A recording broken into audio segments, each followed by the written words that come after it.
Hello అండి, welcome to JJ food world. ఈరోజు ఓట్స్తో పొంగలి ఎలా తయారు చేసుకోవాలో చూద్దాం. కమ్మగా చాలా బాగుంటుందండి. వేడివేడిగా అప్పటికప్పుడు చేసుకొని తినాలి. హెల్త్కి అయితే చాలా మంచిది. దీంట్లోకి కాంబినేషన్గా సాంబార్ అయితే చాలా బాగుంటుంది. ఇప్పుడు ఈ రెసిపీని ఎలా తయారు చేసుకోవాలో చూద్దాం. దీనికోసం ముందుగా ఒక గిన్నె తీసుకొని అందులోకి ఏదైనా ఒక కప్పు కానీ గ్లాస్ కానీ కొలతగా తీసుకొని అందులో సగం వరకు పెసరపప్పు వేసుకోవాలి. ఇలా ఈ పెసరపప్పుని గిన్నెలోకి వేసుకున్న తర్వాత శుభ్రంగా కడగాలి. కడిగిన తర్వాత అదే కప్పుతో 2.5 లేదా 3 కప్పుల వరకు నీళ్లు పోసుకోవాలి. పప్పు మెత్తగా ఉడకటానికి సరిపడా నీళ్లు పోసుకుంటే సరిపోతుంది.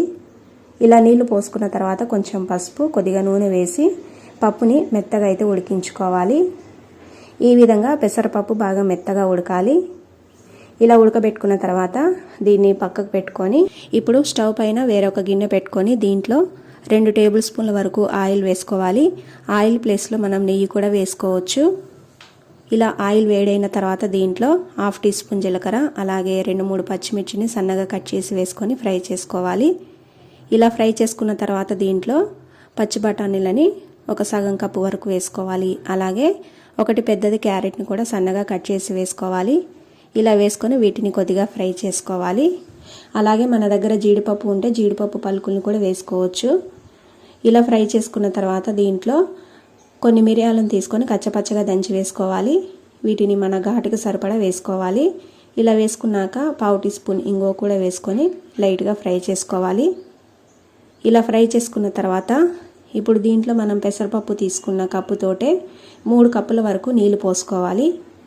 నీళ్లు పోసుకున్న తర్వాత సరిపడా ఉప్పు వేసి ఈ నీళ్ళనైతే మరిగించుకోవాలి. ఇలా నీళ్లు మరిగేటప్పుడు దీంట్లో మనం నీళ్లు తీసుకున్న కప్పుతోటే కప్పు నిండుగా ఓట్స్ తీసుకొని దీంట్లోకి అయితే వేసుకోవాలి. ఇలా వేసుకొని బాగా కలపాలి. ఈ విధంగా కలుపుకున్న తర్వాత మీడియం ఫ్లేమ్లో ఈ ఓట్స్ని కొంచెం మెత్తగా అయితే ఉడికించుకోవాలి.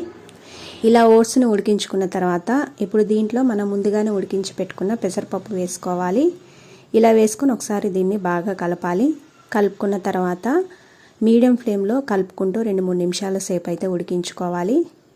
ఈ విధంగా కొంచెం దగ్గర పడిన తర్వాత ఇప్పుడు దీంట్లో సన్నగా కట్ చేసి పెట్టుకున్న కొత్తిమీర, అలాగే 2-3 స్పూన్ల వరకు నెయ్యి వేసుకోవాలి.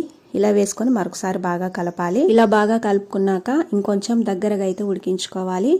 మరీ లూజ్గా కాకుండా గట్టిగా కాకుండా ఈ విధంగా ఉంటే సరిపోతుంది. చల్లారే కొద్దీ ఇంకొంచెం గట్టి పడుతుంది కాబట్టి ఇలా ఉన్నప్పుడే స్టవ్ ఆఫ్ చేసుకోవాలి. అంతేనండి, ఓట్స్ పొంగల్ అయితే రెడీ అయిపోయింది. వేడివేడిగా తినాలండి దీన్ని. దీంట్లో మనం మిరియాలు వేసాం కాబట్టి ఘాటుగా కమ్మగా చాలా బాగుంటుంది. తప్పకుండా మీరు ట్రై చేయండి. ఈ రెసిపీ మీకు నచ్చితే లైక్ చేసి షేర్ చేయండి. అలాగే నా ఛానల్ను సబ్స్క్రైబ్ చేసుకోండి. Thanks for watching.